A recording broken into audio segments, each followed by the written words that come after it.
حضرت سیدنا خواجہ غریب نواز رحمت اللہ تعالی علیہ اپنے ایک مرید کے جنازے میں تشریف لے گئے. نماز جنازہ پڑھا کر اپنے دست مبارک سے قبر میں اتارا.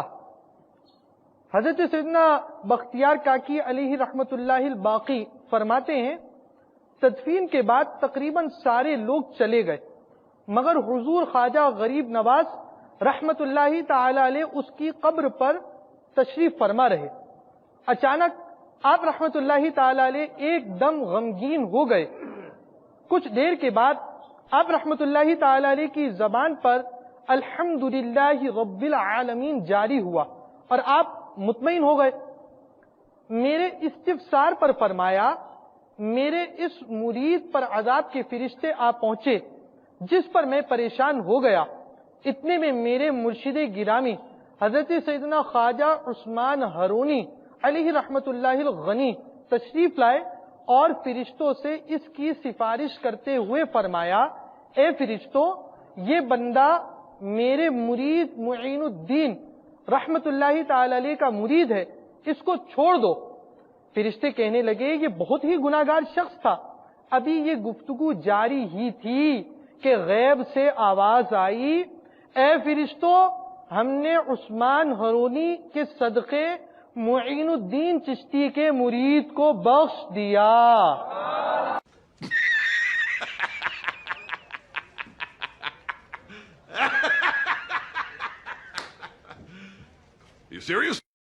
نبی علیہ السلام کا ایک غلام تھا مدعم جو آپ صلی اللہ علیہ وسلم کو سفر و حضر میں آپ کے اونٹ کا کجاوا کسا کرتا تھا, وضو کروایا کرتا تھا.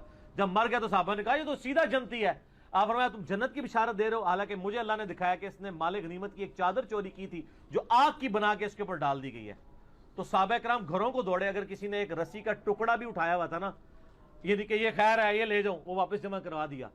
نبی علیہ السلام کو وضو کروانے والا, آپ کی سواری کا کجاوا کسنے والا, اس کی نسبت کام نہیں آئی ہے. اللہ تعالیٰ نے اس کو آگ کی چادر بنا دی ہے.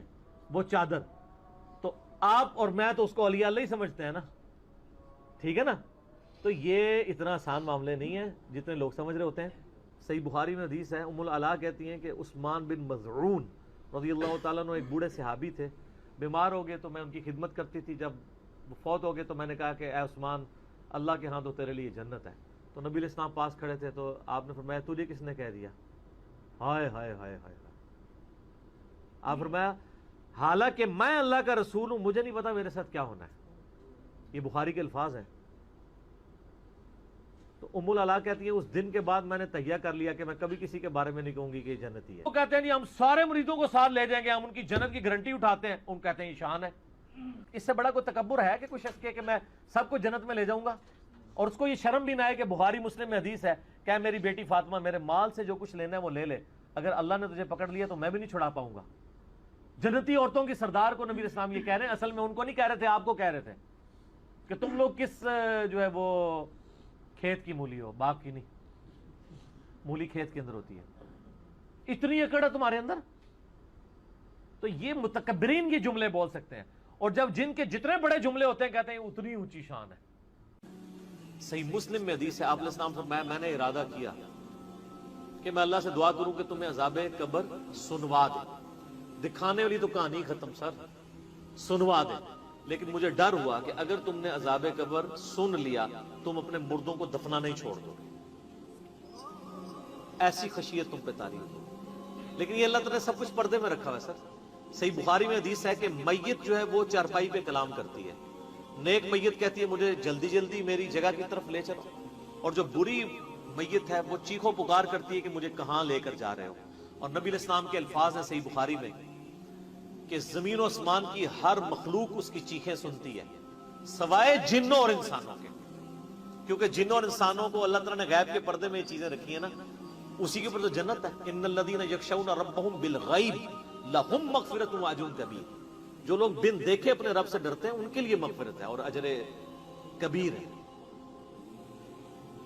دیکھ کے تو سب نے مان لینا ہے. پھر سر اس سے بھی آگے اگر آپ چلے جائیں, صحیح بخاری میں یہ حدیث موجود ہے کہ جب میت کو سوالات کے جوابات نہیں آتے نا تو فرشتے اس سے پوچھتے ہیں کہ تو یہ سوالات کے جوابات جو نہیں آئے کہ کیا معاملہ تیرے ساتھ ہوا؟ تو وہ کہتا ہے میں تو وہی کہتا تھا جو لوگ کہتے تھے، سن سنا کے سننی، تم نہیں پڑھ پڑھا کے سننی نہیں۔ تو فرشتے کہتے ہیں تو نے خود پڑھ کے سمجھنے کی کوشش کیوں نہیں کی؟ پھر فرشتے اسے ایک گرز مارتے ہیں جس سے وہ زمین کے اوپر بالکل، جس کو کہتے ہیں نا پیرلل ہو جاتا ہے، زمین کے خاک بن جاتا ہے، اور اس کی جو گرز کی اگینسٹ اس کی چیخ و پکار ہے اس کو جن و انس کے علاوہ تمام مخلوقات سنتی ہیں۔ اگر یہ سن لیں تو ظاہر ہے یہ تو پھر انسان کے بچے نہ بن جائیں۔ یہ اللہ نے پردہ رکھا ہے، ورنہ تو آپ بڑے بڑے بزرگوں کو دفنا کے نکل رہے ہو نا، ان کے پردے جو ہے نا وہ جنازہ یعنی اس قبرستان کی گیٹ تک پہنچتے بھی ساری بزرگی کھل گئی ہو، دھڑال کی بات پیچھے سے آ جائے، لوگ ایسے بزرگی کا دعویٰ بھی پھر چھوڑ دیں گے، وہ ڈرتے رہیں گے نا۔